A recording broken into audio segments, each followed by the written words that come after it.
All right, sir. So if we could just have you please introduce yourself, who you are. Absolutely. I'm Second Lieutenant King, Kyle King. I'm from Long Beach, California, born and raised there. I've been in the Marine Corps for 9 years now, commissioned last year as a 0302 infantry officer, and now I'm here with Echo Company, 2nd Battalion, 5th Marine Regiment as a platoon commander, leading 1st Platoon. Could you just explain what exactly the Marines did out here on Range 800 today, sir? Yeah, so 800, a little bit about it. Platoon reinforced attack. So platoon reinforced is going to be not only that rifle platoon, but you're going to have mortars in support. So organic company mortars, 60 millimeter. They're going to be supporting. And then today we also had CAT supporting. They're going to be a combined anti-armor team. So they have, heavy machine guns they're going to bring to the fight, 50 cals, 240s, and just bring a lot more firepower that our company couldn't bring. How it really went down, we started off, usually we'll start off with suppression on the objective. So we called up 60s, had them started raining down 60 millimeter mortar support. From there we pushed closer to the objective. Echelon fires in, so we ceased with mortars, had the machine guns start up, and then that's going to be our conditions set. We pushed forward, cleared out 3 trench systems, and then on the back side used our anti-armor assets to destroy any enemy reinforcements. Awesome, sir. And how many chances does 25 Echo get to have all those assets combined together onto one range, sir? It really changes. We did this range probably about a month ago, and we did it then with mechanized. So we had amphibious assault vehicles, a little bit easier, a little closer to the fight. They drop us off, so we don't mind those. But they're going to bring a lot of firepower, so we got to do that about a month back. It was a great time, great attack. This one modified a little bit. Just a rifle platoon. We've done this before as a company, so 3 platoons out there. We did this as a platoon, so little more gets the platoon commander has a lot more opportunity for initiative, for pushing his squads out and letting his squad leaders do a lot of the fight. So we've done this before, and we're going to get to do it again actually in another month. Don't know how that one's going to go down. It's going to be company or platoon, but this will be our 3rd time we'll get to do it. So wow, it's a pretty good range. So can you tell me, sir, how do the small unit leaders really run this range, sir? Yeah, I mean, the squad leaders are really the backbone. I can't push around a whole squad. I can't control team leaders. You get too many supporting assets. So really the squad leaders is who I'm going to rely on, especially my sergeants, and I have one corporal who's a squad leader as well. And they do a great job of giving them a task and them taking it. I don't micromanage it. I let them, hey, your task is going to be clear that trench out, and that's what I expect them to do, and they do it. And they figure out a way. They don't ask for details or specifics. How do I do this, that? The how of it's done, I mean, I rely on them solely to knock that out. So yeah, the squad leaders, the NCOs are definitely the backbone of making this all happen. And how does that make you feel as a platoon commander, sir, having those excellent squad leaders to get that mission done? It's great. I mean, it makes my job so much more easier, and just the confidence that not only I have, but the Marines below them get when they can see their squad leaders, give them good directions, give them good instructions, ADRACs, things like that.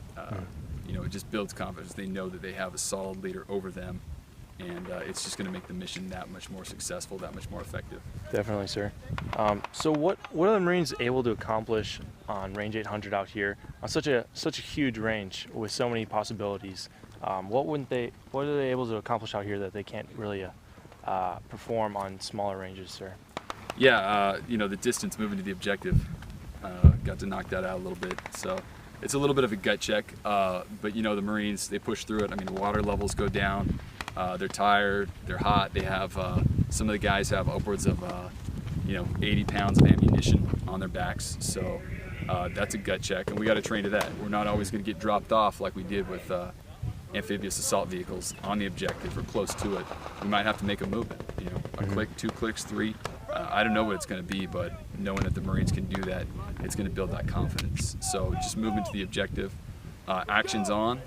Back where we're at, we don't really have any Mateo area. This is really the best range that has some sort of trench system, and multiple trenches actually. So it's a good opportunity for the Marines to get out there and do maybe something besides just targets on an objective, or a mount down, or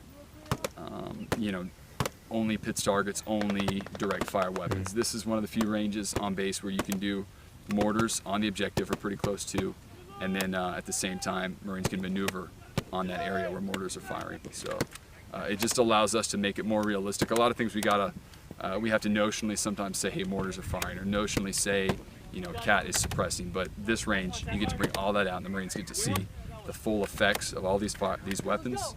And myself as a platoon commander and the other supporting assets, you know, we get the challenge of working together, perfecting communications, and just bringing everything together for that piece to fall into place.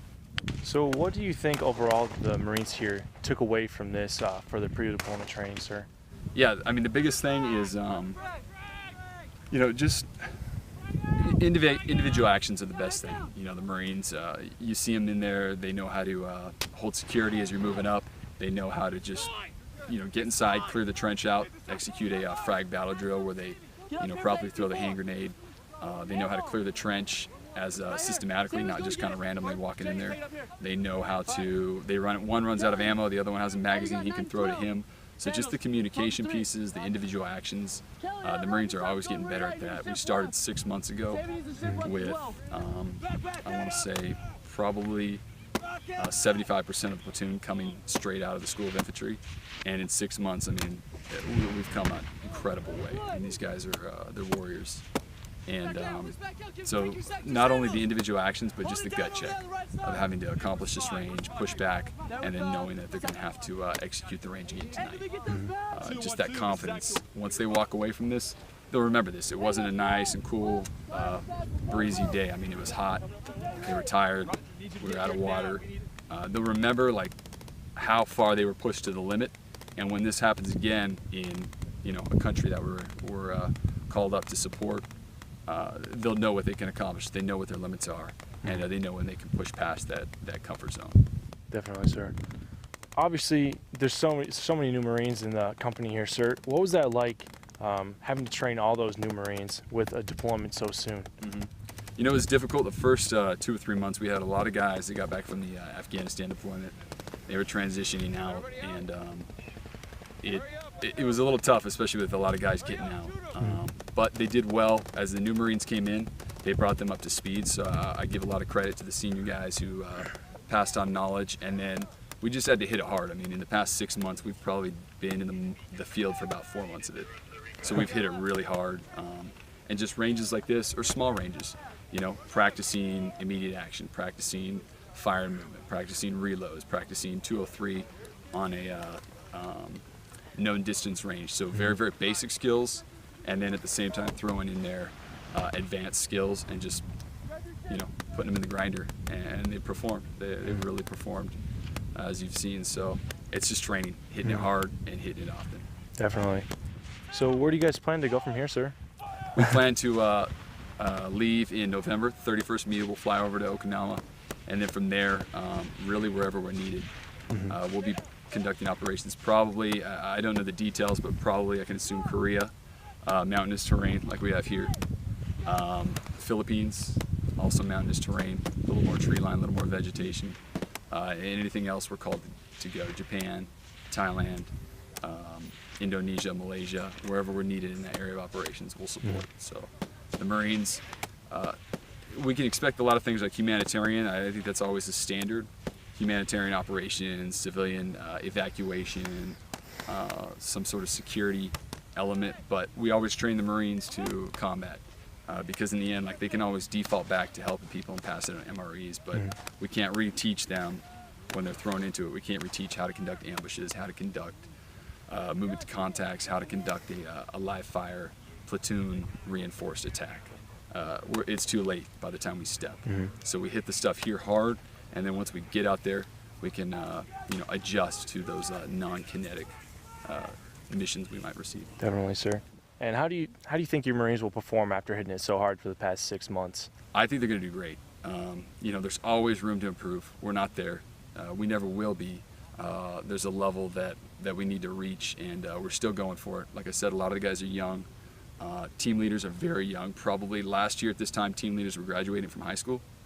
And so they're learning it. You know, they're going to need the experience. They're going to need the mentorship and just more of this. But I think they're going to do great. You know, when the chips fall into place and we get called up for whatever it's going to be, the training here is going to kick in, and the seriousness of the mission is going to kick in as well. And I got no real concerns. Just have you introduce yourself, please, who you are, Sergeant? I'm Sergeant Barnes, Travis Barnes with the 2-5 Echo 1st Platoon, squad leader of the 1st Squad. Awesome. So could we just have a spelling of that first and last name, please? Yeah, Travis, Travis, and then Barnes, Barnes. And where are you from, Sergeant? Northern California, a small town called Quincy. Quincy? Yeah, Okay. it's Sacramento. Sacramento? Yeah. All right, so if you could just say what 2-5 Echo really did out here today out on Range 800. 2-5 Echo today, we attacked, we did 2 platoon attacks on a battalion objective, a MU objective. Pretty much there's 3 fighting positions, trenches and machine guns, an enemy squad, an enemy fire team, as well as a anti-air technical vehicle on that objective. And what we did was we utilized combined arms, maneuvered up into the trenches, and then conducted trench warfare, as well as just individual actions, small unit tactics. And what were you guys able to accomplish out here on Range 800 on such a big range that you can't normally accomplish on other smaller ranges?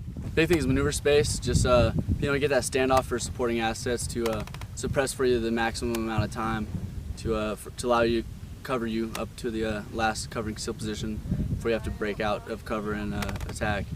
And then I would say just utilizing all the supporting assets. We had the CAT team out here. They were firing 240s, Mark 19s, and 50 cals. We had mortars dropping 60 millimeters, loom, smoke, and HE. And then we had our own internal support by fire with the 240s. Mm-hmm.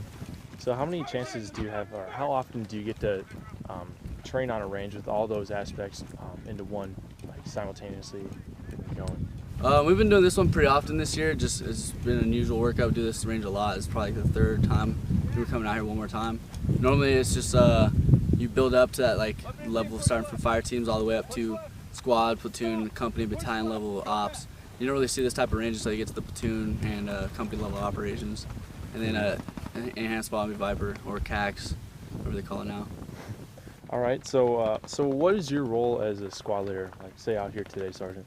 All right, my role as a squad leader is my platoon commander gives me a task that fits into the scheme maneuver that he was given from the company, and I accomplished that task. So today mine was set up a support by fire position to allow the rest of the platoon to conduct a breach and then attack 2 trenches, and then break down and attack that 3rd and final trench. So really it's just planning on where my guys can go with the best positions for them, how hard I can push them to get them there, and then just making sure I'm correct, communicating with the other squads as well as the platoon commander. There you go. So what's that like being that squad leader? I mean, I saw you out there screaming at your Marines, telling them, directing them where to go, what to do. What's that like being that guy to get your Marines where they need to be and just be that small unit leader on the range out here today, Sergeant? You're just really not thinking about yourself. You're just thinking like, hey, what am I doing? What do my guys need to do? Because they're the ones that are ultimately making it happen. You're just putting them in a position to make that happen. Giving them that guidance. Hey, we need to go up here. Shift right, shift left. Do whatever you got to do, or just. It's a little bit stressful, but in the end, like your Marines are working harder than you. You just got to think a little smarter than they do. Mm-hmm. So that's where you're making money. Is it a tough job? Yeah. As long as you're mentored into it, mm-hmm. you don't just get thrown at it like out of the blue. Okay. Yeah. So how has this workup been so far? We've been in the field a lot actually. Probably equivalent to our last deployment, our Afghan workup. And you guys are deploying to the 31st coming up? 31st MU. There you go. Let's see. So what do you guys have on your plate for the next few months before you leave, Sergeant? I think we got one more field op called the Battalion Readiness exercise. We would do like 36 hours of like coin operations in the immersion trainer, and then we come back out here again. And then after that, probably just little small things, no big field ops like this. Okay. So it's probably pretty much our second to last live fire event. There you go. What were some challenges you guys faced out here on Range 800? Today's the heat, primarily the heat, and then just the distance. I mean, it's probably a 2 click and a half movement up to the objective itself, mm-hmm. and then the objective's all uphill. So you're fighting through the heat, Marines getting dehydrated, chow, and then just some of the obstacles I think were just communicating with each other, making sure everyone knows and goes in the right spot they're supposed to go. Does it get pretty chaotic with so many different things going on simultaneously? Absolutely, but it's pretty much controlled chaos. Like if you're there for like the briefs and the rehearsals and everything like that, you kind of understand what's going on. But maybe like outside looking in, there's just people running, screaming everywhere. But there's a method to the madness.